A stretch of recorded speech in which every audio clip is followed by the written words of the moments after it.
Bismillahirrahmanirrahim. Assalamualaikum warahmatullahi wabarakatuh. Baik, perkenalkan kami dari kelompok 6. Selanjutnya akan mempresentasikan materi keempat dengan judul Prinsip Kerja Spektrofotometer. Adapun anggota dari kelompok kami, kelompok 6, yaitu saya sendiri atas nama Susanti, Viva Deserlia, Agung Setiawang, Andi Heril Akbar, dan Bima.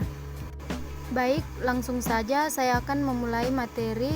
Dapat dilihat pada slide pertama. Prinsip kerja spektrofotometer. Nah, di sini prinsip kerja dari spektrometer adalah prinsip dispersi cahaya. Dispersi cahaya adalah kondisi saat sebuah cahaya putih terurai menjadi spektrum warna.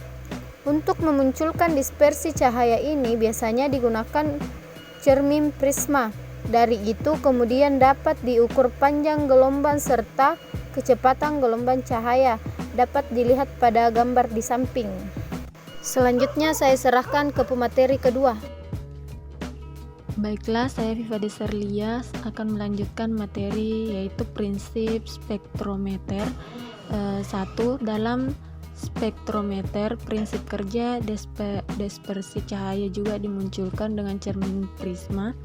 Namun beberapa spektrometer model baru menggunakan grating atau cermin dengan ribuan alur sejajar pada permukaannya.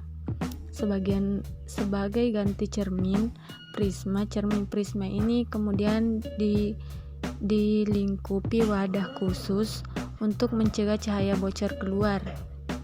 Kedua, cahaya putih kemudian ditambahkan dari sumber cahaya menuju lensa kolimator. Adanya lensa kolimator ini akan menyebabkan cahaya menjadi sejajar. Dari situ cahaya kemudian diteruskan menuju cermin prisma. Cahaya yang melalui cermin prisma akan terurai menjadi spektrum optik. Dalam satu waktu hanya akan ada satu warna cahaya yang muncul pada celah keluar alat. Untuk memunculkan warna lain, cermin prisma harus diputar terlebih dahulu. Yang ketiga, dari situ kemudian dapat diukur panjang gelombang serta kecepatan gelombang cahaya. Dispersi cahaya yang terjadi pada prisma memang menghasilkan kecepatan gelombang cahaya yang berbeda-beda karena panjang gelombang setiap warna dalam spektrum pun berbeda. Saya lanjut cara kerja spektrometer. Cara kerja spektrometer sebenarnya sangatlah mudah. Sederhana. Alat ini menambahkan cahaya putih yang kemudian diuraikan menjadi spektrum cahaya melalui cermin prisma. Untuk menggunakan spektrometer modern pun sangat mudah karena keseluruhan prosesnya bisa dibilang otomatis. Berikut ini langkah-langkah menggunakan spektrometer.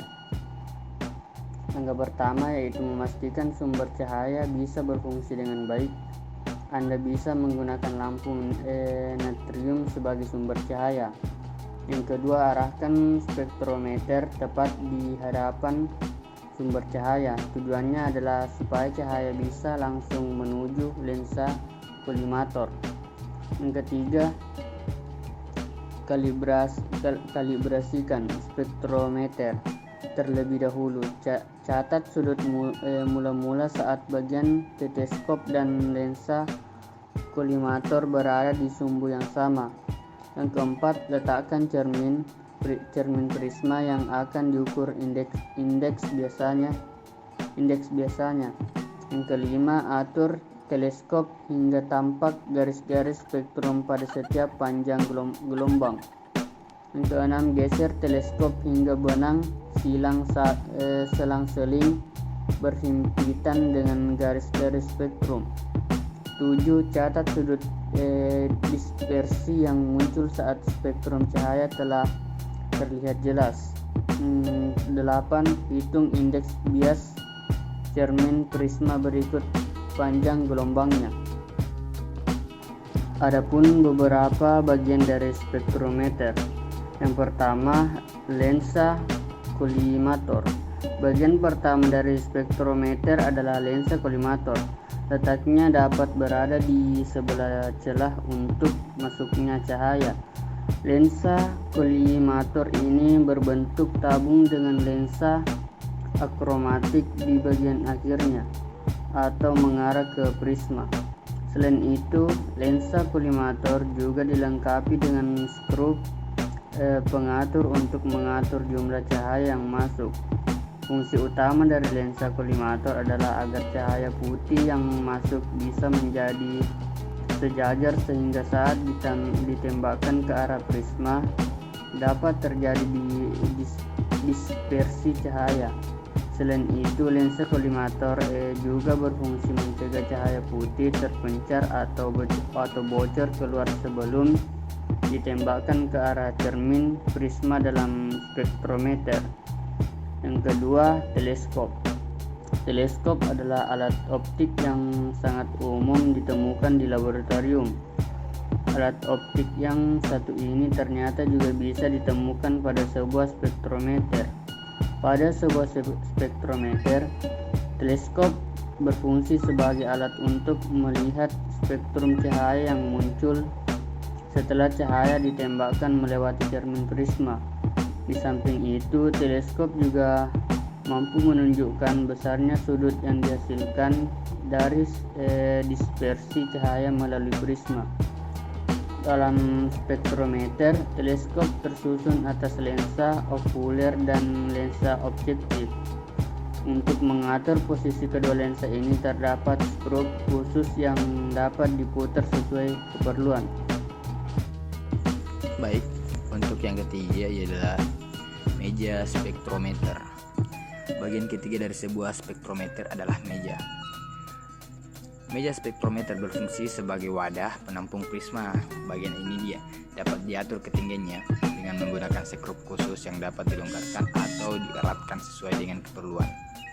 Dan pastikan meja spektrometer dalam posisi sejajar dan datar sebelum meletakkan prisma. Dan yang terakhir adalah bagian keempat, yaitu skala utama dan skala nonius.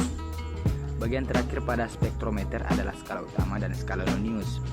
Letaknya tepat di bawah meja spektrometer. Skala utama dan skala nonius berbentuk menyerupai piringan datar. Apa fungsi dari kedua skala ini? Skala utama menunjukkan besarnya sudut yang dihasilkan dari dispersi cahaya. Terdapat 360 skala pada skala utama ini untuk menunjukkan sudut lingkaran penuh. Skala kedua bernama skala nonius. Skala nonius terdiri atas beberapa skala ukuran lebih kecil dari skala utama. Jumlahnya tidak tetap mengikuti tingkat ketelitian spektrometer. Semakin kecil tingkat ketelitian spektrometer, maka semakin banyak skala noniusnya. Dan semakin kecil pula jarak atau satu skala dengan skala lainnya. Baik, itulah yang dapat kami sampaikan pada materi keempat ini, yaitu prinsip kerja spektrofotometer. Adapun sebagai kesimpulan, yaitu prinsip kerja spektrofotometer adalah bila cahaya monokromatik maupun campuran jatuh pada suatu medium homogen, sebagian dari sinar masuk akan dipantulkan sebagai diserap dalam medium dan sisinya diteruskan. Itulah yang dapat kami sampaikan. Lebih dan kurangnya mohon dimaafkan. Assalamualaikum warahmatullahi wabarakatuh.